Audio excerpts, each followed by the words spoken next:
Ladies and gentlemen, the President of the United States, accompanied by Dr. Francis Collins and Dr. Anthony Fauci.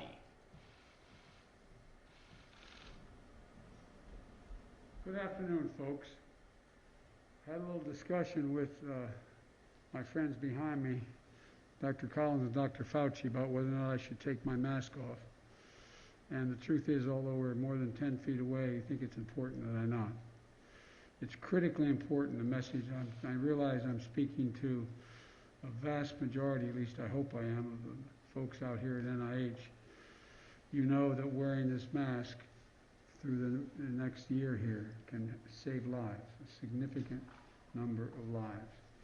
And so I apologize if you don't hear me as clearly as maybe you should. I'd like to start off by thanking Dr. Collins and Dr. Fauci for hosting me today. I spent a lot of time working with Dr. Collins on the Cancer Institute matters, and I said he's the first person I called to ask if he'd stay, but then I was reminded I called Dr. Fauci before I got elected to say, would you stay if I came? So thank you both for staying. Our nation is fortunate to have both of you in these critical roles. And that goes for the world-class doctors, scientists, researchers here at NIH. And I just toured the Vaccine Research Center with Dr. Collins and Dr. Fauci and Dr. Graham and Dr. Colbert. It's incredible. It's a place to go where our top minds spend years researching vaccines and treatments for all kinds of viruses and partnering with academia and industry to prepare for the next one, because there will be others. HIV, influenza, SARS, MERS, West Nile, Zika, Ebola, and today, COVID-19. To all of you, your work made possible the remarkably rapid development of COVID-19 vaccines we have today. It's incredible. Initially, people were talking years, if not decades, before we'd have a vaccine. On behalf of a grateful nation, and I don't say that lightly, on behalf of a grateful nation, I want to thank you and your families for your work and your sacrifice.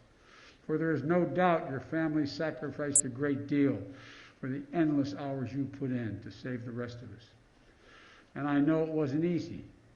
The devastation of this pandemic, the loss of life and livelihoods, hasn't spared the scientific community. Labs closed, research delayed, careers disrupted, especially for those in training. Yet with every moment of despair in this past year, you and all the heroes and heroines on the front lines and the frontiers of this pandemic remind us who we are. We are America. We never give up. We never give in. We give back, and we follow the science and find the answers. That's what all of you do here. That's what we've seen all across the country. The scientific community repurposed labs to work on COVID-19, develop therapeutics, new diagnostic technologies, and vaccines in record time. And you're highlighting lessons learned on the importance of pandemic preparedness, public-private partnerships, real-time data sharing, and most of all, speed and efficiency without compromising science and good conscience. Look, you're an incredible group of people. I've been out here many times trying to help you, trying to help my son who passed away with cancer. You're an incredible, incredible group of people. And that's not hyperbole. We know we still have a long way to go. It's no secret that the vaccination program was in much worse shape than my team and I anticipated. We were under the impression and been told that we had a lot more resources than we did when we came into office. We've only been here 3 weeks, but we've learned a great deal in those 3 weeks. While scientists did their job in discovering vaccines in record time, my predecessor, to be very blunt about it, did not do his job in getting ready for the massive challenge of vaccinating hundreds of millions of Americans. He didn't order enough vaccines. He didn't mobilize enough people to administer the shots. He didn't set up the federal vaccine centers where eligible people could go and get their shots. When I became president 3 weeks ago, America had no plan to vaccinate most of the country. It was a big mess. It's going to take time to fix, to be blunt with you. I promised when I did my inaugural address that I'll always be straight with you. Give it to you straight from the shoulder. I will not walk away when we make a mistake. I'll acknowledge it and tell you the truth. We started on day one. We won't have everything fixed for a while, but we're going to fix it. First, the vaccine. I know people want confidence that it's safe. Well, listen to Dr. Fauci. I did. I got my shots. My wife Jill did. Kamala did. And her husband Doug did. So, Dr. Fauci and Dr. Collins got it also. It's safe. And we need more people to get vaccinated to beat this pandemic. That's why in the first 3 weeks that I've been in office, we've increased the supply of weekly vaccine shipments to the states by almost 30%. That means millions more Americans will get vaccinated in February than the previous administration was on track to do. But that's just the start. We bought more vaccines.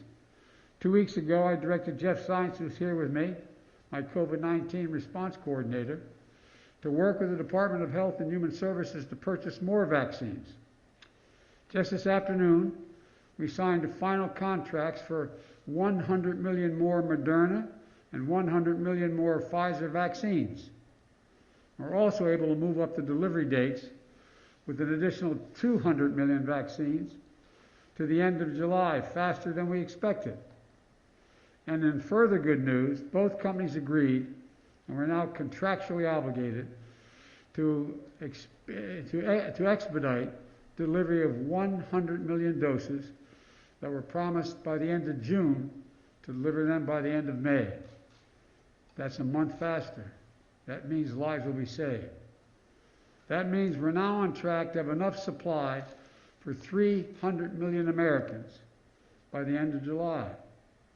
It may not sound like the urgent progress we need, but let's be clear. When I took office just 3 weeks ago, this country did not have a plan or enough vaccines or people to vaccinate Americans. All Americans, any time, at any point in 2021. Within 3 weeks, round-the-clock work with so many people standing behind me and in front of me, we've now purchased enough vaccine supply to vaccinate all Americans. And now we're working to get those vaccines into the arms of millions of people. In just 3 weeks, we deployed over 1,000 federal staff to vaccination sites around the country. We're helping give shots and set up and speed up vaccination operations. To date, we've also provided $3 billion to 37 states and territories and tribes to bolster existing vaccination centers and create more of the centers where we administer the vaccine. For example, 3 days ago, Vice President Harris and we had a virtual tour of a federally supported vaccine center in a parking lot of the Arizona Cardinals Stadium in Glendale, Arizona. It's open 24/7. Folks who are eligible can call by phone or sign up online for an appointment. They literally drive in, stay in their cars, get a shot, get a car, and schedule the next shot. On average, it's about 30 minutes from start to finish. In just 3 weeks, the site has administered 160,000 doses, now averaging 8,000 vaccinations through day and night. Look, it's coordination between state and federal government and the private sector partnership is essential. One of the nurses coordinating the effort in Arizona said the work was like administering, and I love this phrase, Doc, she said, like administering a dose of hope. Like administering a dose of hope. Let me say that, a dose of hope. We're going to get those doses of hope out at new and large-scale vaccination centers that were set up by the federal government. During the Super Bowl, we got a call from the NFL. The commissioner of football, Goodell, said we could have access to all 30 of the NFL stadiums for mass vaccination sites. We just announced we've worked with the governors to set up these new federally run sites in California, New York, Texas, with many more to come. We're going to target communities that have been the hardest hit, and will be staffed by our military, the Federal Emergency Management Association, FEMA, same people who respond to hurricanes and storms and the like, and other federal experts at the Department of Health and Human Services and the Department of Agriculture to get vaccinators to make sure it gets in people's arms. When I got to office, there was no federal plan, none, to ship vaccines directly to local pharmacies. So folks who are allowed to get a vaccination under the state rules as the allocation of who gets in line are allowed to get one, can schedule an appointment now and get COVID-19 vaccine shots like they would a flu shot from their pharmacy. It will start today, that program. And for folks who can't get to a pharmacy, we're deploying mobile units and sending vaccines to community health centers, federally run community health centers, to take care of the poorest of the poor that reach the hardest hit and the most underserved areas in the country: Black, Latino, Native American, and rural communities. This is an important piece to ensure racial equity remains at the center of our COVID-19 response, which is something I know Dr. Collins and Dr. Fauci are focused on as well. Another point of progress is we're deploying more vaccinators. We're now allowing retired doctors and nurses to come back and administer shots. We're deploying federal vaccinators, and over the last 3 weeks, we put hundreds of new vaccinators in the field and are lining up thousands more.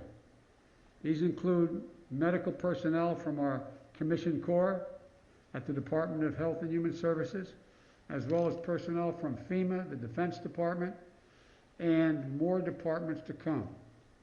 All told, we are on track to surpass the goal I set on day one. When I was sworn in, just before I was sworn in, I indicated that my hope was to administer 100 million shots in the first 100 days of our term. I believe we'll not only reach that, but we'll break that. But like I said before, that's just the floor. That's just the floor. Our end goal is beating COVID-19, which brings us to the challenge that remains. We remain in the teeth of this pandemic. January of 2021 was the deadliest month we've had.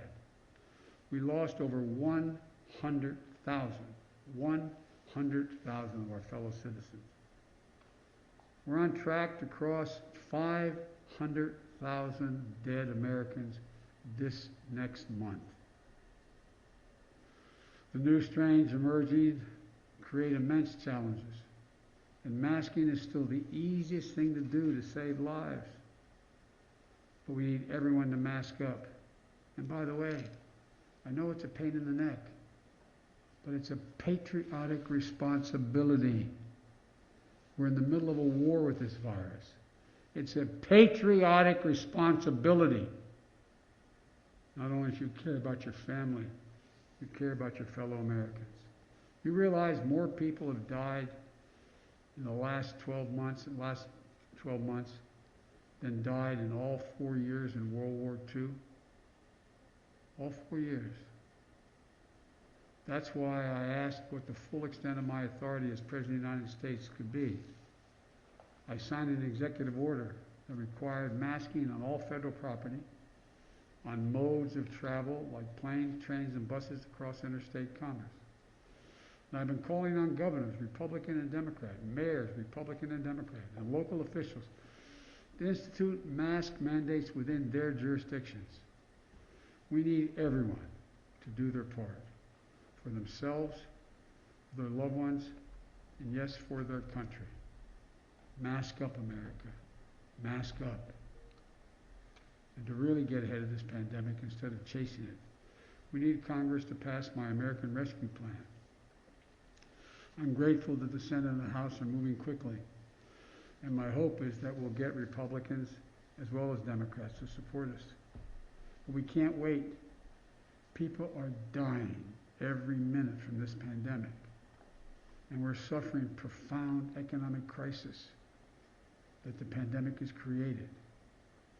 Every major economist in the country, left, right, and center, says we can't go big enough here. That if we want to get our economy back in shape, we've got to move quickly. How many of you out there don't have enough food to eat?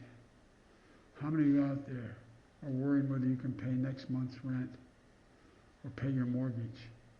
How many of you out there have a child at home because the school's not open? You have to make the difficult choice of staying home with your child or going to work if you have a job. This is not who we are. The United States of America, we take care of our own. And job number one of the American Rescue Plan is fighting the pandemic.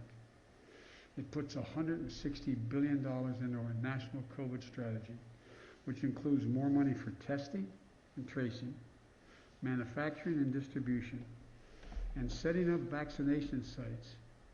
Everything that's needed to get vaccines into people's arms.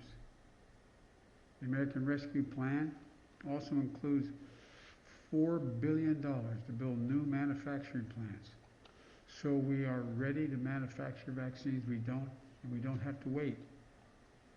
You know, there's simply nothing more important than getting the resources we need to vaccinate people in this country as quickly as possible. As quickly as possible. We're not going to get our economy back in shape and millions of people back to work until we beat this virus. As I said, everyone from Moody's on Wall Street to the whole range of other think tanks indicates that if we do this plan, we'll get to full employment within 2 years. We'll be in a situation where we actually grow the economy, creating millions of jobs immediately, and put us in a position where we are going to have the GDP grow at a higher rate than if we don't do this. We're in a national emergency. I want to close with this. We're in a national emergency. And this will be one of the most difficult operational challenges we have ever undertaken as a nation. It's going to take time. We're going to face setbacks along the way. And I promise you when we do, I'll just own up to it and say what they are. But we have to stay vigilant. We have to stay focused. And for God's sakes, we have to remember who we are. We are the United States of America. We can do this. We have the resources. We just have to choose to use them. We have to do what all of you do here at NIH and across the scientific community. Keep the faith with purpose, vision, and with every dose of hope we have. Folks, remember, like I said, this is America. We have never, never, never failed. We've decided to stand together and act together. That's who we are. That's not chauvinism, that's just a fact. We've never failed, we stood together. If there's ever a time we need to stand together, it's now. May God bless you all. And may God bless everyone here at NIH, all the doctors, scientists, and researchers fighting this pandemic and saving lives. And may God protect our troops. Thank you very, very much. You're the best America has to offer here at NIH. Thank you from the bottom of my heart.